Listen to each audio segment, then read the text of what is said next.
With Christopher Hedges. We'd like to thank him very much. We'd like to thank him very much for coming here tonight.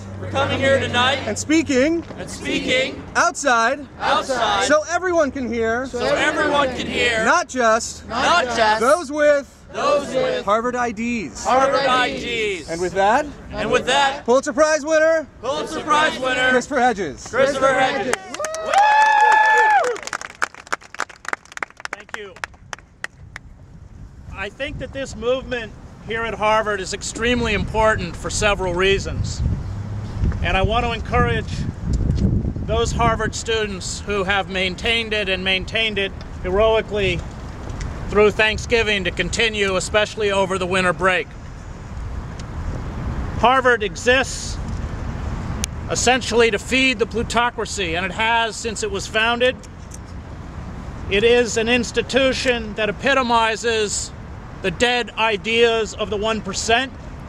It harbors within its walls some of the most capricious and corrupt figures, Lawrence Summers, Robert Rubin, and others, who are responsible not only for the meltdown of wealth within the United States, $17 trillion, virtually evaporating, $40 trillion in worldwide wealth, and if there's any poetic justice, we can take heart in the fact that while they were at it, they trashed 1/3 of the Harvard endowment.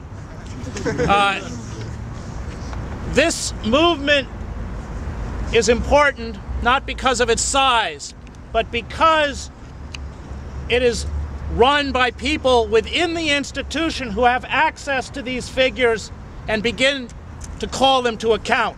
And that's extremely important. For those of us who don't carry Harvard ID cards, we can't even get inside Harvard Yard, much less to an event that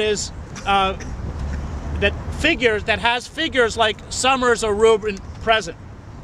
It is also important that this movement continues to express what I think is the fundamental message of Occupy movements across this country. And that is a message that is revolutionary. It is a message that seeks to reverse the corporate coup d'etat that has taken place in the United States. It was Crane Brinton who taught here in his great book, Anatomy of a Revolution, and his study of various revolutions throughout history that laid out what he saw as the causal factors that led to revolution.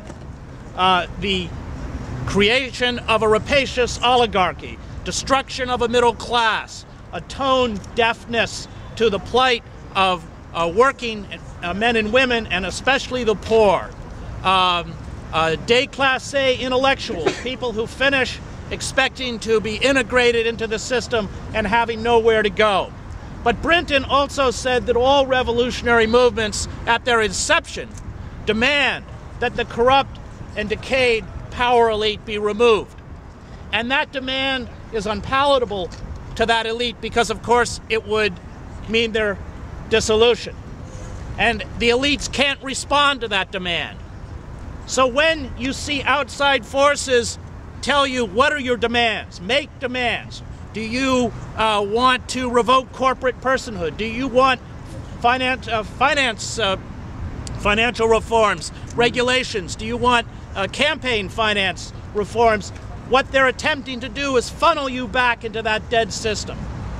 And the power of the Occupy movement is that it won't go there. It realizes a fundamental truth about American politics, and that is that there is no way to vote against the interests of Goldman Sachs, who I understand are on this campus tonight. And I am certain will not be locked out of Harvard Yard. And I think the power of this movement is such that it articulates a truth about where we have descended, not only as a nation, but as a global culture. That if we allow figures like Lawrence Summers and Robert Rubin and their courtiers in the press and the political class to continue to dominate our future, to turn everything into a commodity, human beings who become commodities, the natural world which becomes a commodity, which they will exploit until exhaustion or collapse, we're quite literally finished. Not just economically, but finished in terms of the assault on the ecosystem on which the human species depends for survival. This is quite literally a fight for life. It's no exaggeration. And if you read the latest reports on the disintegrating ozone, the best climate scientists in this country say that if we do not immediately wean ourselves away from fossil fuels, 4 to 5 years from now, catastrophic effects will begin to kick in. Not just the droughts, the hurricanes, the destruction of crop yields, and agronomists have already determined that for every 1 degree rise in temperature, we see a 10% decrease in crop yields. And my friend Bill McKibben has been fighting long and hard on this. We're talking about not my future. We're talking about your future. We're talking about the future of my children, the future of your children.